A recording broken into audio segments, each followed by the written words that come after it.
Hi, this is Patty, and you are listening to Patty's Corner. Welcome back to my podcast. Welcome back to the show. This is me bumabalik loob kay Eric Nam. Wala, gusto ko lang siya gawan ng episode kasi si Jackson Wang, nagawa ko na siya ng episode. So parang gusto kong gawan ng episode din si Eric since he is finally, he is doing a comeback. After 3 years, I think. Because I think last niyang release ng song was in 2023. So I was kind of like, oh, why won't I do a podcast or an episode for Mr. Eric Nam? Actually, I've watched The Traitors na. So parang, hindi ko pa napanood yung finale. But I do know who won already. So, I kind of like, dun ko na-realize na, this is the Eric Nam that I know when I watch Traitors. He's so nice. He's the sweetest. Maybe he's the sweetest traitor of all time. The whole franchise. Alam mo yon, he would always not put himself first. He would let people kind of like, paano ko ba to? Hindi niya, talagang sinasacrifice niya yung sarili niya. Alam mo yun? Traitor na siya ha, pwede na siyang manalo. Pero feeling ko talagang hindi niya, yung morals niya talaga, you know, the man is really nice, even though kahit na game show yun. Talagang, pinush na talaga pa rin na hindi siya magta-traitor, I guess. But anyway, he is releasing new music in the 3rd of March, pero feeling ko mapopost to. Hindi, popost ko na lang to maybe after 3rd of March. Because I've been posting it on Wednesday. I think 3rd of March is Tuesday. So, this is March. This is 4th of March or no. This is the week after 3rd of March. So it's second week. So I hope nakapag-stream ka. If hindi ka pa nakapag-stream, please do stream Eric Nam's new single, How the Fire Started. Ang ganda, narinig ko yung snippet. Yes. Ang ganda. It kind of like brings me back to the Eric Nam Darren back again era. And I feel like feeling ko yung song, parang ginawa niya para kay Rob. Rob from The Traitors. So, kind of like, hala, ang ganda nung song. Like, snippet pa lang yung narinig ko. Just so excited na. Feeling ko, I'll be repeating it for a month. Kasi pag meron talaga akong gusto na song, talagang nire-repeat ko siya like, a month. Like, talagang repeat on loop. I swear, on loop. And I just wanted to talk about Eric Nam. Natatawa ako. Wait lang. So, gusto ko lang i-share kung paano ko siya na-discover. Well, na-discover ko siya sa Arirang before. Pero, first pa lang discover siya sa Birth of a Star. So, nakita ko siyang ganyan. Nakita ko lang siya ganyan. He's not that cute back then, but he is now. I think, like, he's a vampire. May ganon. He's aging, like, reverse. Bakit mas mukha siyang bata daw kesa sa nung nasa Birth of a Star siya. Mas mukha siyang bata now kesa before. Like, before, mukha siyang no comment. Anyway, sinara na kasi niya yung ano, he has a YouTube channel. He has a YouTube channel before. Tapos you could really see his song covers. Ganda talaga ng boss niya. Yun talaga yung pinaka nagustuhan ko kay Eric is his vocals, his personality, his morals, and he is smart. He graduated from Boston College, International Studies, I think. Hala, fake fan, hindi alam yung course. Anyway, so nag-graduate siya sa Boston. He is a Korean American, second generation. Tapos, lumipat siya ng Korea, sumali siya ng singing contest, somewhat like American Idol. Something like that. It's a singing show in South Korea. So, na-discover siya doon. Tapos, he did hostings. Mostly, parang nung nakita ko siya na after the birth of the star, nag-debut siya in 2013. Gulo ng pagkakakwento ko ha. Anyway, nag-debut siya ng January 2013. Nag-buffer. Nag Pilit kong inaalala. Yeah, nag-debut siya 2013, January. I hope I'm correct because fake fan. Anyway, so ayun, tapos na-discover ko siya sa Birth of a Star nga. Tapos pinapanood ko siya sa Arirang, kasama niya sina Jackson, si Mark, si Bam Bam, tsaka si Jamie, tsaka si Kevin Wu sometimes.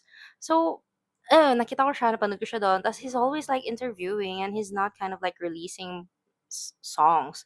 Tapos parang humiwalay siya sa ano niya, humiwalay siya sa entertainment company niya sa Korea. He kind of like, created his own. Tama ba? Hindi. No, no, no, no, no, no. Basta wala siyang label now. I believe he has his own label. So, ayun. Tapos nag-podcast siya, which parang, okay, fine. Idol ko si Eric daw. Kaya gawa din ako ng podcast ko. Tapos, ayun.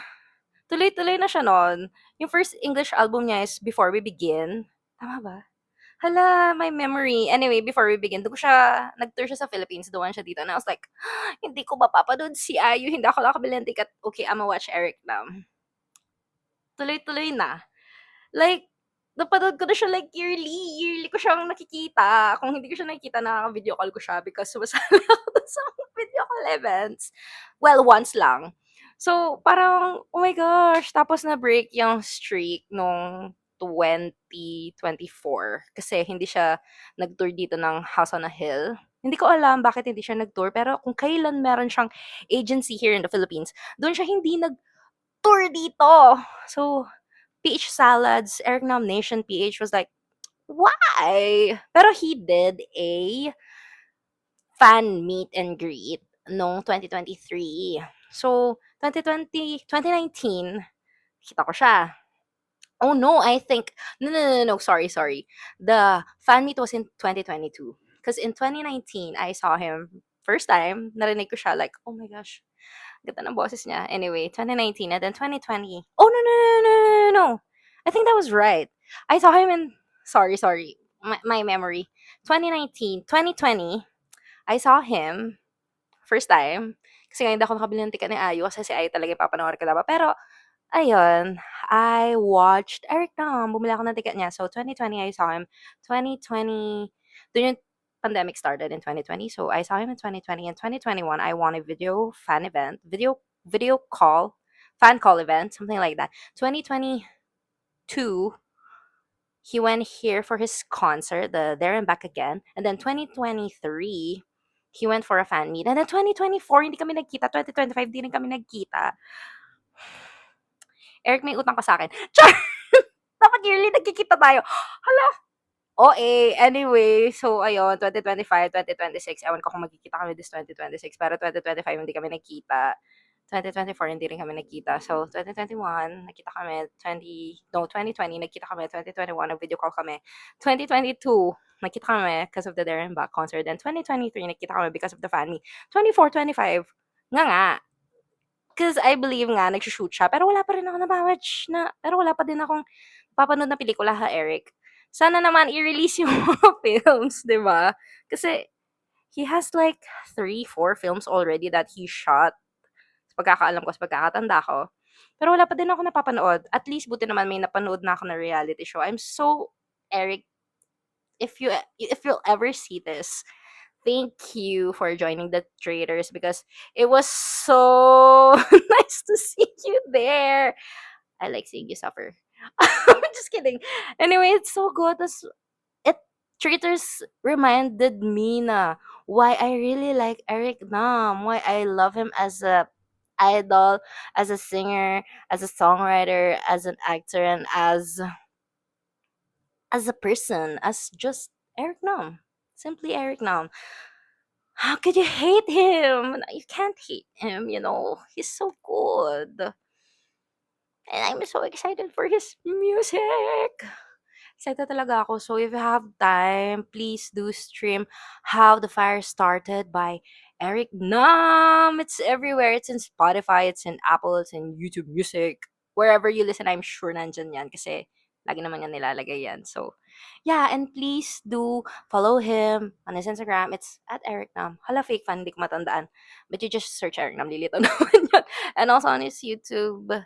And also, he has a podcast. It's called Debak Show. So you could get that in Apple Podcasts and in Spotify.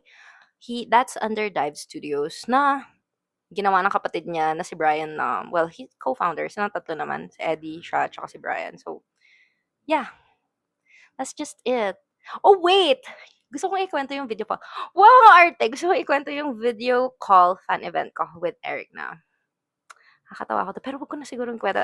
Maybe that's on another video. So, bye-bye!